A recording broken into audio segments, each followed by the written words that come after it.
So by default, on my Ubuntu system, it looks like it was capable of creating any of these dozen or whatever file systems. And I'll tell you which one to use on the assignment. But for this one, I'm going to make it an ext4 file system. So I do mkfs.ext4 dev sda8, and I hit enter. Oh, but it says, hey, no such file or directory. I can't do that.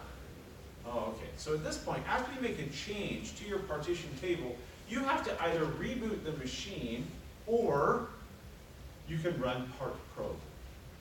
So I ran sudo part probe. That's a little easier than rebooting, because the other thing is this. If you reboot your machine, but you've deleted partitions or whatever, it's not going to come back up. So sudo part probe is nice, and hopefully you won't have to delete any partitions if you did this system install correctly. Anyway, so after I run it, then I'll run that command again. mkfs, so format this SDA8 as an ext4 file system. And you'll see that, all right, it decides what the default block size is. It creates a bunch of inodes across the different blocks. It creates super blocks that are stored in these little places, whatever, you can read about that. Okay, so we formatted it. After we format it, the next step is to mount it so we can see it in our file system tree. And so another command we can look at is the df command. Disk free will show us what our disk-based utilization is across all of our partitions. So the only ones I'm concerned about is SDA 1, 2, and 5. I can see where those are mounted. So I'm going to create a mount point. So I'm going to create a directory at mkdir/demo. And maybe I'll make another directory inside of /demo/IT-3100. And then I'll mount it saying, okay, I want to mount an ext4 file system that's located on partition dev sda8. I want to mount it to this folder, demo IT-3100. Then, if you think about this, anytime I cd into that directory and create a new file, it will be stored on that partition. So I did the df command after I mounted it. You can see that whenever we go to demo IT-3100, we're really writing data over to that partition. And I did an ls in there. This is just lost and found is just there by default because it's ext4. Okay, real quick, here is another example. It's doing the exact same thing. And if you want me to slow down, I can, but I'm going to go pretty quick. There's the df command showing I have 4 partitions, 1, 2, 5, and 8. I can unmount it doing a umount command. Then I do if I did the df command again at that point, it wouldn't show up. To make this mount at boot time, we need to edit etc fstab. Once again, if you make an error in etc fstab, it will cause the system to not boot. Even with new lines that you add to it. If you didn't even edit any of the old lines, if you make a poor entry on the new line that you're adding, it will cause your system to not boot. So here, this is all the stuff that was in there, all those UUID garbage. And I just added a line down here at /dev sda8. So you have to give it the file system or the partition location, where it should be mounted to, /demo IT-3100, the type that we're mounting, ext4. And here a lot of students like to put, I think it's auto or something, to have the system auto detect what kind it is. I'd prefer that you put in ext4 or whatever the file system type is. And then we'll always put options or defaults open 00.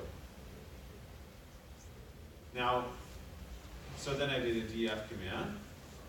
I did sudo mount /dev sda8. Notice I didn't put in the whole command, like mount dev sda8 to /demo /IT-3100.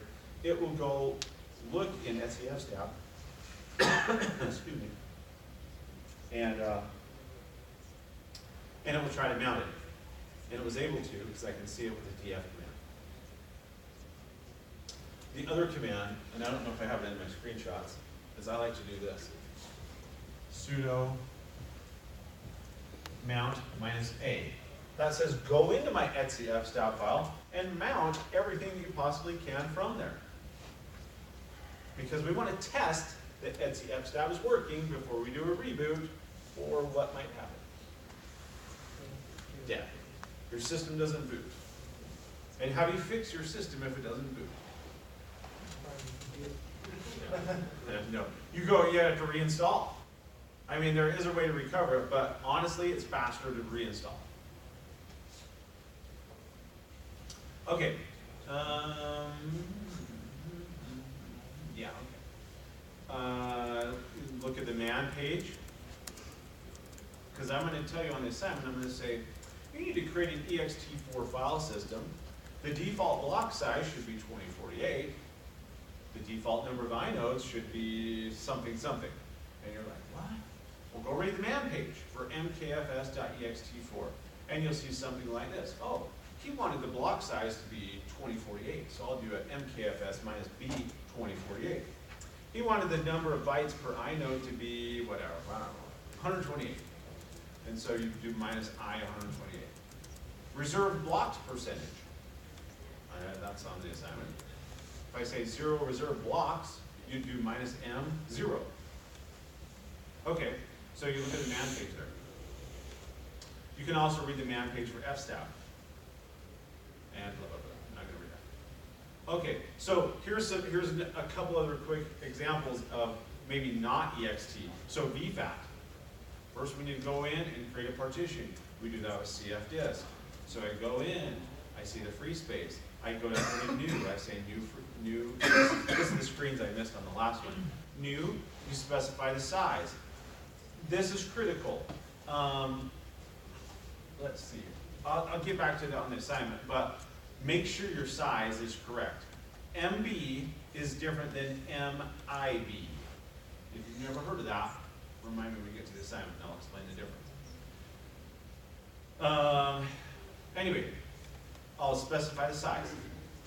And then it asks, do you want me to put this 100 megabytes at the beginning of this free space or at the end of the free space? To be safe, I always choose beginning.